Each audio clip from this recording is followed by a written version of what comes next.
Hello everyone, मैं अजीत सिंह आप सभी लोगों का सर्वज्ञ एकेडमी में स्वागत करता हूं। आइए हम 20 जून की करंट अफेयर्स पढ़ते हैं। इसके पहले की सारी करंट अफेयर्स की वीडियो इसी चैनल के प्लेलिस्ट में अवेलेबल हैं, आप वहां से जाके देख सकते हैं। अगर आपने अभी तक इस चैनल को सब्सक्राइब नहीं किया है तो प्लीज़ सब्सक्राइब कर लीजिए। तो आइए क्वेश्चन की तरफ बढ़ते हैं। क्वेश्चन नंबर फर्स्ट है, who was elected as the president of Iran? Iran के राष्ट्रपति के रूप में किसे चुना गया? इसका राइट आंसर होगा इब्राहिम रईसी, यानी ऑप्शन नंबर थर्ड। ईरान के जो राष्ट्रपति होते हैं उनका कार्यकाल 4 साल के लिए होता है। जो ईरान की राजधानी है वो है तेहरान, वहाँ की जो करेंसी है वो है ईरानी रियाल। तो ये नेक्स्ट क्वेश्चन की तरफ बढ़ते हैं।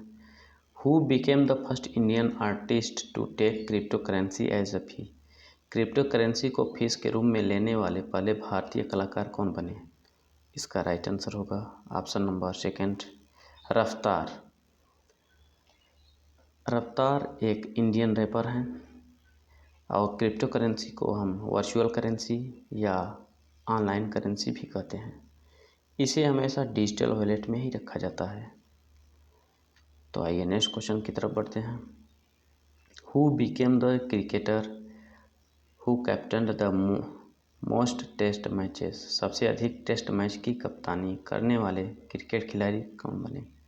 इसका राइट आंसर होगा विराट कोहली, यानी option number second. Virat New Zealand के खिलाफ विश्व टेस्ट चैंपियनशिप में उतरते ही सबसे अधिक टेस्ट मैच में कप्तानी करने वाले पहले भारतीय बन गए। ये क्रिकेट टीम के तीनों फॉर्मेट के कप्तान हैं। ये सन 2008 की अंडर 19 टीम के कैप्टन भी रहे, जिसने वर्ल्ड कप भी जीता था। और धोनी इस समय एक लेफ्टिनेंट कर्नल के पद पे हैं, जिनका जन्म 7 जुलाई 1981 को रांची में हुआ था। विराट कोहली के पहले महेंद्र सिंह धोनी ही तीनों फॉर्मेट के कैप्टन थे। फिर बाद में टेस्ट मैच में विराट कोहली को कप्तान बनाया गया। फिर धीरे धीरे वो धोनी ने तीनों मैचों से कप्तान के रूप में संन्यास लिया और अभी महेंद्र सिंह धोनी ने पूरी तरह से संन्यास ले लिया है। तो आइए नेक्स्ट क्वेश्चन की तरफ चलते हैं। Recently Milkha Singh passed away, he is related to which field? हाल ही में मिल्खा सिंह का निधन हुआ, वह किस क्षेत्र से संबंधित थे? इसका राइट आंसर होगा स्पोर्ट्स, यानी ऑप्शन नंबर थर्ड। मिल्खा एक भारतीय धावक थे जिनका जन्म 20 नवंबर 1929 को हुआ था और इनकी जो मृत्यु हुई है वो अभी हुई है 18 जून 2021 को। मिल्खा सिंह के सम्मान में पंजाब में एक दिन का राष्ट्रीय शोक भी घोषित किया गया। इन्होंने रोम के 1960 समर ओलंपिक्स और टोक्यो के 1964 के समर ओलंपिक्स में भारत का प्रतिनिधित्व किया था। इन्हें फ्लाइंग सिख उपनाम दिया गया था और इनका पूरा नाम मिल्खा सिंह राठौर था। ये एक राजपूत परिवार से थे। इनकी जो एक किताब है वो है भाग मिल्खा भाग, और इन्हीं पे एक फिल्म भी बनाई गई थी, वो भी भाग मिल्खा भाग के नाम से ही थी, जिसके एक्टर थे फरहान अख्तर। और हाल ही में इनकी पत्नी 14 जून जिनका 14 जून को डेथ हुई वो थी निर्मल कौर। ये भी स्पोर्ट से ही जुड़ी थी।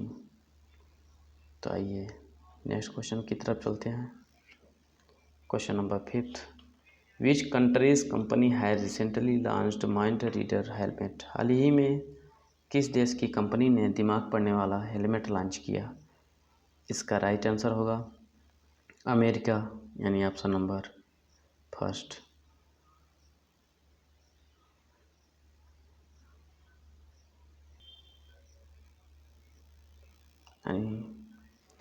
अमेरिका की एक कंपनी है कैरेनेल। यह डिवाइस किसी के दिमाग में चलने वाले ख्याल को बोलकर बता सकता है।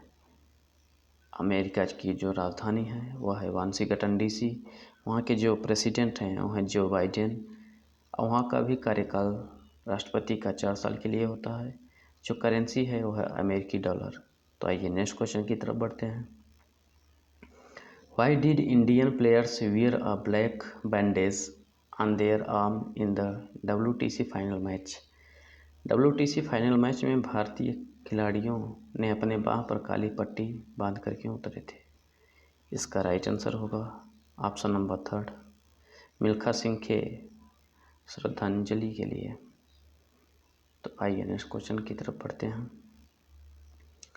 According to the recently released report which is the best city to live in the country? हाल ही में जारी रिपोर्ट के अनुसार देश में रहने के लिहाज से सबसे बढ़िया शहर कौन सा है? यानी ये इंडेक्स है ईज़ ऑफ लिविंग इंडेक्स। इसका राइट आंसर होगा बेंगलुरु, यानी ऑप्शन नंबर 3। बेंगलुरु कर्नाटक की राजधानी है।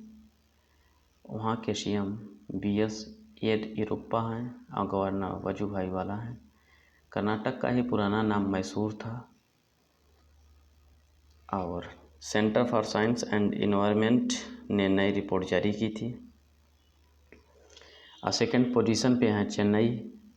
चेन्नई तमिलनाडु की राजधानी है। वहाँ के CM हैं MK स्टालिन और गवर्नर हैं बनवारी लाल पुरोहित।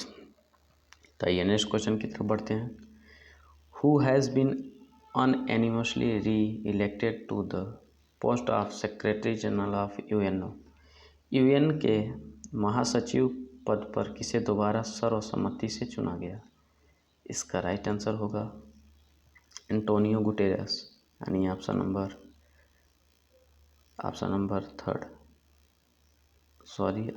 2, एंटोनियो गुटेरेस।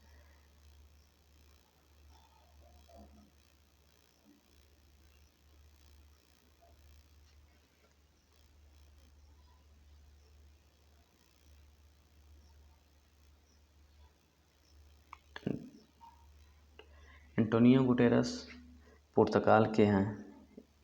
ये 1995 से 2000 तक पुर्तगाल के प्रधानमंत्री भी रहे हैं। यूनाइटेड नेशन यह एक इंटरनेशनल ऑर्गेनाइजेशन है जिसका हेडक्वार्टर न्यूयॉर्क में यानी अमेरिका में है।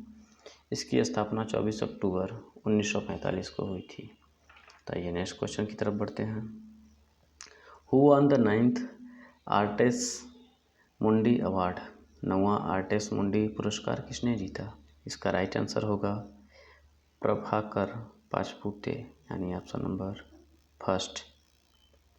प्रभाकर पाचपुते एक भारतीय कलाकार हैं। यह एक अंतर्राष्ट्रीय द्विवार्षिक है जिसकी स्थापना 2002 में वेल्स कलाकार ने की थी। 2008 में पहले भारतीय पुरस्कार विजेता NS हर्ष थे जो भारतीय थे। तो आइए नेक्स्ट क्वेश्चन की तरफ बढ़ते हैं।